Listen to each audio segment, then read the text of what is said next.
তো রাত 12:30টায় কী করছিলাম আমরা, তো হ্যালো এভরিওয়ান, তোমরা কেমন আছো? আশা করি ভালো আছো, আমরা ভালো আছি। তো অনেকদিন পরে চলে গেছিলাম মাসির বাড়ি ঘুরতে। তো সন্ধ্যাবেলা খাওয়া দাওয়া ছিল পায়েস আর ছিল ছোলা বাদাম রুটি। তো দেখতে পাচ্ছ পায়েস আর ছোলাটা হচ্ছে। তারপরে খেয়ে নিলাম চা, তার সাথে ছিল মিষ্টি ও সিঙ্গারা। তারপরে এনে দিয়েছিল দাদা ক্যাডবেরি। তাই ভাই দেখো কত খুশিতে ডান্স করছিল। খেয়ে নিয়েছিলাম ক্যাডবেরি, খাওয়ার পরে মেখে নিয়েছিলাম আটা মাখা হয়ে যাওয়ার পর করে দিয়েছিলাম ঘুগনি। এটা ছিল নিরামিষ ঘুগনি দিয়েছিল হলুদ, কাঁচা লঙ্কা, ফোড়ন, জিরা। আর ছিল এটা নিরামিষ ঘুগনি, তাই রসুন পেঁয়াজ দেয়নি। তো ঘুগনিটা হয়েছিল খুবই সুন্দর খেতে। যায় না তোমরা মাছ মাংস খেতে কে কে ভালোবাসো, কিন্তু আমাকে নিরামিষ ঘুগনি খেতে খুবই ভালো লাগে। তো এই করতে করতে বেজে গেছিলো রাত 12:30। তো বোঝা যাচ্ছিলো না যে টাইমটা কখন যাচ্ছিলো। মাসির বাড়ি যেয়ে একটু আনন্দ করছিলাম, তাই বেজে গেছিলো 12:30টায়।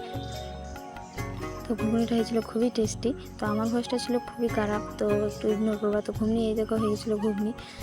ঘুগনিটা খুবই টেস্টি হয়ে গেছিলো। আর খেয়ে নিয়েছিলাম ঘুগনি, পায়েস, রুটি। তো নেক্সট ভিডিওতে দেখা হবে। রাধে রাধে।